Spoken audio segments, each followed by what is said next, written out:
Bonjour à toutes et à tous, nous sommes le vendredi 7 novembre, bienvenue dans votre journal d'information de la mi-journée sur TV Vendée. On l'a appris ce jeudi en début de soirée, 2 nouveaux foyers d'influenza aviaire hautement pathogènes ont été détectés en Vendée au sein d'élevages de canards de Barbarie situés à Saint-Mathurin et à Saint-Fulgent.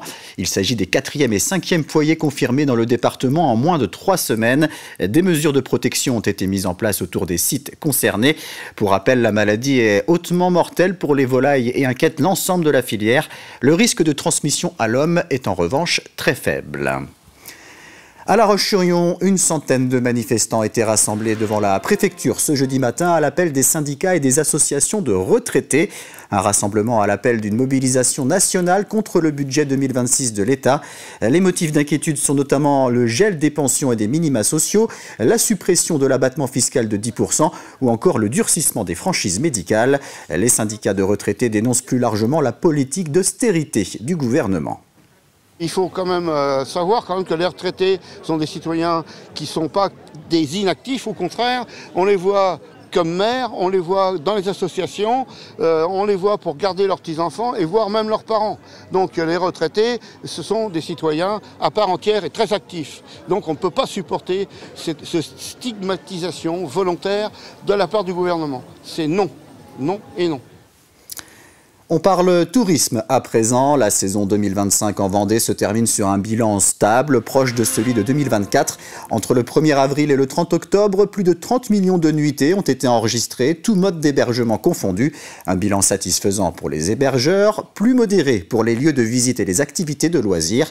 Cela s'explique en partie par une gestion budgétaire un peu plus contrôlée de la part des touristes, dont les dépenses se dirigent en priorité vers l'hébergement et la restauration. Plus d'explications avec Élise Blanchard. Le soleil, la mer, les marchés d'été. En Vendée, la saison touristique a une nouvelle fois tenu ses promesses. Pourtant, derrière cette stabilité apparente, les comportements évoluent.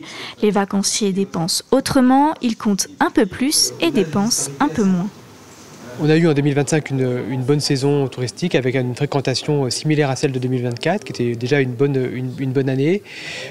Par contre, si on peut analyser les choses, on constate qu'il y a une baisse un petit peu dans la consommation des touristes, dans le panier moyen, à la fois sur les sites touristiques, sur les boutiques et aussi sur la restauration.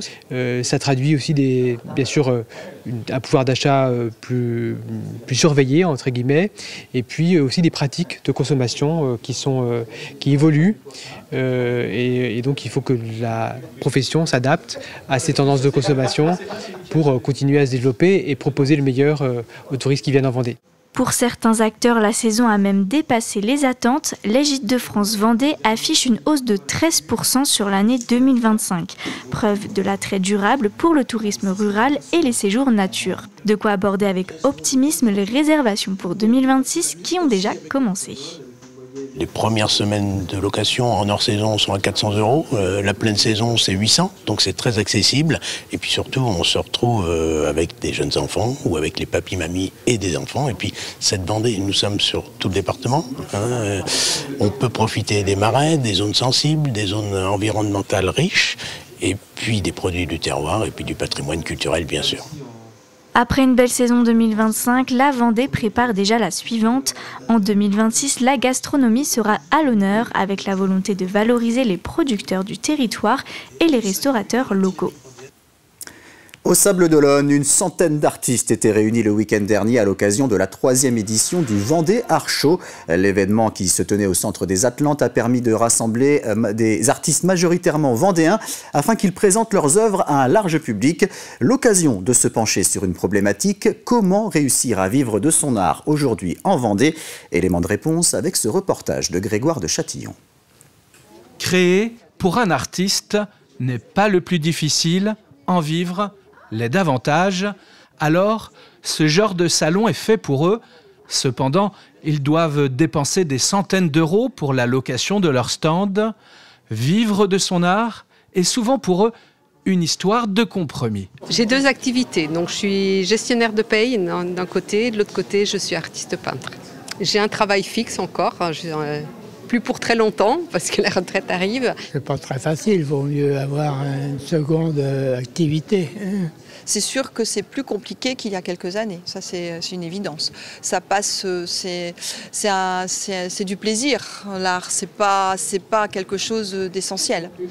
Avec une hyper-concurrence dans une gratuité ambiante et face désormais à la création générée par l'intelligence artificielle, il faut tenir le coup et rester d'abord soi-même. Autant vous allez proposer de l'art, mais si vous n'avez pas mis votre âme dedans, vous n'aurez pas la possibilité en fait de le vendre. Ça sera différent, je veux dire. Mais moi, j'ai des tableaux qui sont partis cette année aux États-Unis. Il y en a un qui est parti en Floride. Il y en a d'autres qui sont sur Toulouse, qui sont sur Bordeaux, sur Paris, sur la Normandie. Se dégager des revenus corrects avec ses créations, il y a-t-il seulement une recette? Et il faut déjà aimer énormément ce qu'on fait. Déjà se lever le matin, d'avoir envie de peindre, envie de créer. Et à partir de là, ça va bien. Cette année, ça a été une année pas trop mauvaise, un petit peu moins bonne que l'année dernière, mais je vis de mon art depuis déjà 26 ans. Le talent ne suffit pas, il faut souvent du courage pour être un artiste professionnel et surtout être sincère. Le Festival des Solidarités est un événement national créé il y a plus de 20 ans et dont le but est de promouvoir et de célébrer une solidarité ouverte au monde et aux autres. Il a débuté ce lundi et se poursuit jusqu'au 6 décembre. Cette année, le thème retenu est Peuple et environnement. Ce rendez-vous est décliné localement de différentes manières. En Vendée, 20 associations et 5 maisons de quartier proposent des animations culturelles et artistiques. C'est le cas par exemple à La Roche-sur-Yon. Alors je dirais que c'est même peut-être un des objectifs d'essayer de sortir un peu de l'entre-soi des associations qui sont intéressées et qui sont sensibilisées à la question et de croiser les publics entre ceux qui vont s'intéresser à la migration, ceux qui vont s'intéresser à l'agriculture, à l'environnement. Ça va rebondir d'un public sur un autre. Puis après, accessoirement, notre souhait, ça serait qu'on ait aussi d'autres publics qui viennent, des publics qui ne sont pas dans nos associations, comme on peut le trouver au niveau du lieu où on expose en ce moment. Voilà, des publics un peu lambda qui viennent découvrir, s'intéresser, s'informer. Ça serait déjà vraiment très très bien. C'est la fin de cette édition. Je vous donne rendez-vous à 18h pour un nouveau point sur l'actualité.